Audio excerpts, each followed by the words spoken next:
Alright, settle down. So you've decided in your infinite wisdom, or perhaps a moment of profound temporary insanity, that you want to keep sheep.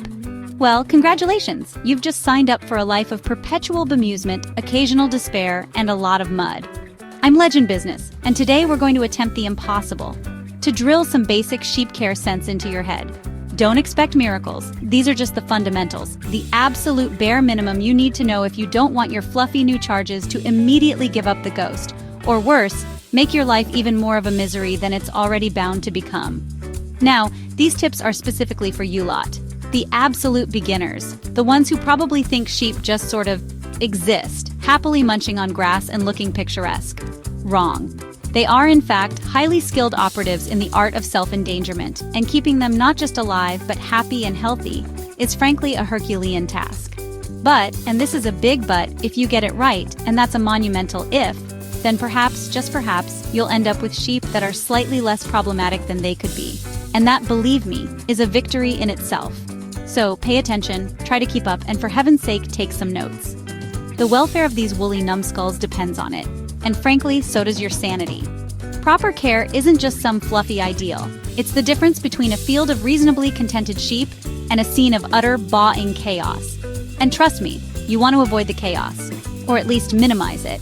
Let's crack on, shall we? Before I lose the will to live, or you decide to buy alpacas instead, which, by the way, don't even get me started on those. Right, first things first, and honestly, this should be blazingly obvious, but you'd be surprised. Water. Your sheep need water. And not just any old puddle of fetid rainwater they happen to stumble across, although they will, undoubtedly, try to drink from that just to spite you. No, they need clean water. Fresh, clean water available at all times. Think of it as their version of a pint, only less likely to lead to questionable singing and more likely to, well, keep them alive. Which, as their custodian, is sort of your primary job description, isn't it? You might think, oh, it rained. They'll be fine. Wrong. Sheep are surprisingly discerning when they want to be, and infuriatingly stupid when it comes to actual survival.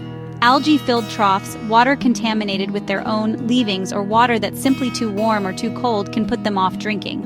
And a dehydrated sheep is a problematic sheep, leading to all sorts of expensive and annoying health issues. So make it a daily ritual, a sacred duty. Check the water, clean the troughs, refill. It's tedious, it's repetitive, but it's non-negotiable. Unless you enjoy emergency vet visits, which I assure you are even less fun than scrubbing algae.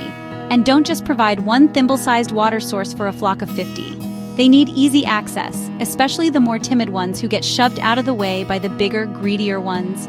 Multiple water points, strategically placed, cleaned regularly. It sounds simple, doesn't it?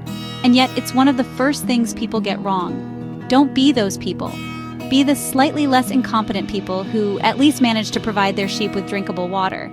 It's a low bar, but you'd be amazed how many trip over it. So fresh water always. Got it? Good. Ish. Next up, food.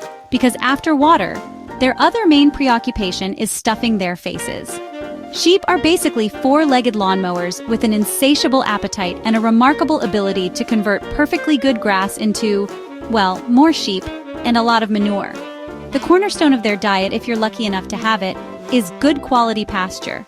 Lush, green grass, the sort of stuff that looks lovely on a postcard. If your pasture looks like a desert or a bog, then you've already got a problem. They need to graze, to wander about, selecting the choicest morsels, which usually means the bits you'd rather they left alone. However, grass alone, especially in less than ideal British weather, or during the barren months of winter, is often not enough. This is where hay comes in. Good quality hay. Not dusty old rubbish that's been festering in a barn since the Dark Ages.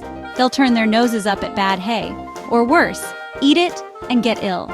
It needs to be palatable, nutritious, and you'll need a surprising amount of it. Storing it is another joy. Keep it dry, keep it away from rodents, keep it from spontaneously combusting if it's baled too damp. Honestly, the logistics of feeding these things could give a quartermaster nightmares. And then there are mineral supplements. Because even the best grass and hay might be lacking in certain essential vitamins and minerals, depending on your soil and region. Think of it as their little vitamin pills. Only they come in a block they can lick, or a powder you mix with their feed. Ignoring their mineral needs is a surefire way to invite problems like poor growth, weak lambs, and a general air of listlessness, which, to be fair, is sometimes their default setting anyway, but you don't want to make it worse. So, a balanced diet, pasture, hay, and the right minerals. Sounds like a recipe for a healthy bank balance for your feed merchant, doesn't it? Now, you might look at a sheep, covered in its thick woolly jumper, and think, a hardy creature built for the elements. And you'd be partially right and mostly wrong. Yes, wool offers some protection, but it's not an impenetrable suit of armor against everything Mother Nature can throw at them. They need shelter. Proper shelter. Not just cowering under a lonely windswept tree that's practically begging to be struck by lightning, especially from driving rain, biting winds, the scorching summer sun, and of course things that want to eat them. Think about it. If you were standing in a field during a hailstorm or when the sun is beating down like a furnace, wouldn't you want somewhere to go? Sheep are no different. A simple three-sided shed, a well-maintained barn, or even a dense thicket of trees can make a world of difference to their comfort and health. It gives them a place to escape the worst of the weather, to dry off, to reduce stress. And a less stressed sheep is marginally a less problematic sheep.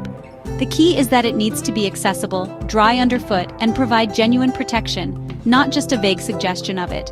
And then there are predators. Depending on where you are in the world, this could mean anything from foxes and stray dogs to more exotic, toothier threats.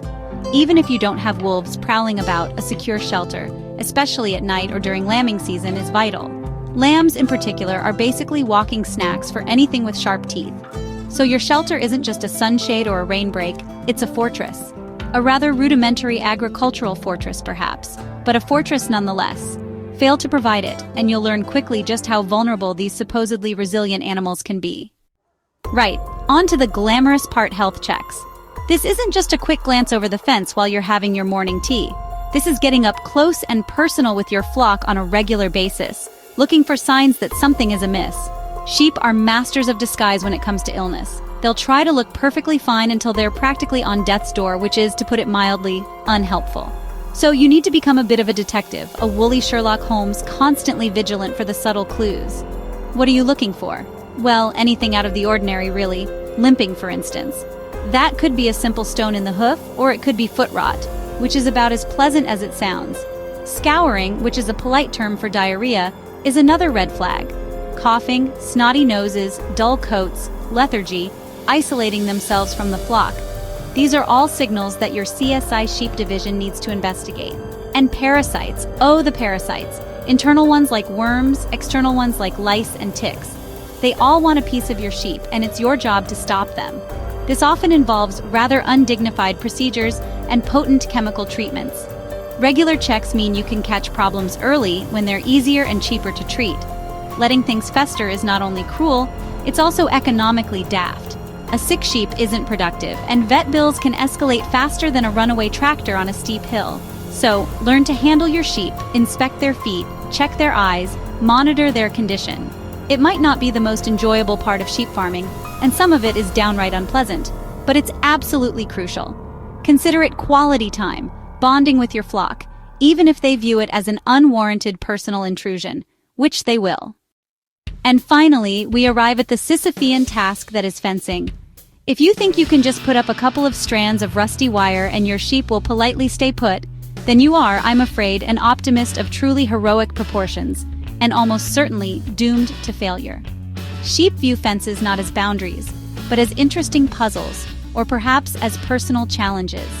Their primary goal in life, apart from eating and procreating, often seems to be to get to the grass on the other side of the fence, which is of course always greener and infinitely more desirable.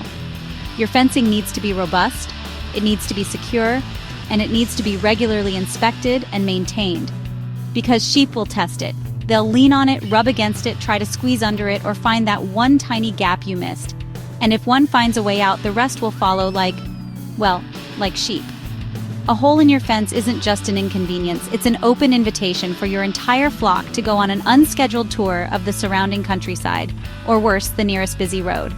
And retrieving a scattered flock of sheep is an exercise in pure, unadulterated frustration. So invest in good quality fencing materials. Whether it's stock netting, electric fencing, or a combination, make sure it's appropriate for sheep and properly installed. Check for loose wires, broken posts, and areas where the ground might have eroded, creating a tempting escape tunnel. It's a constant battle, a never-ending war of attrition between you and the relentless, wool-covered forces of entropy and escape artistry.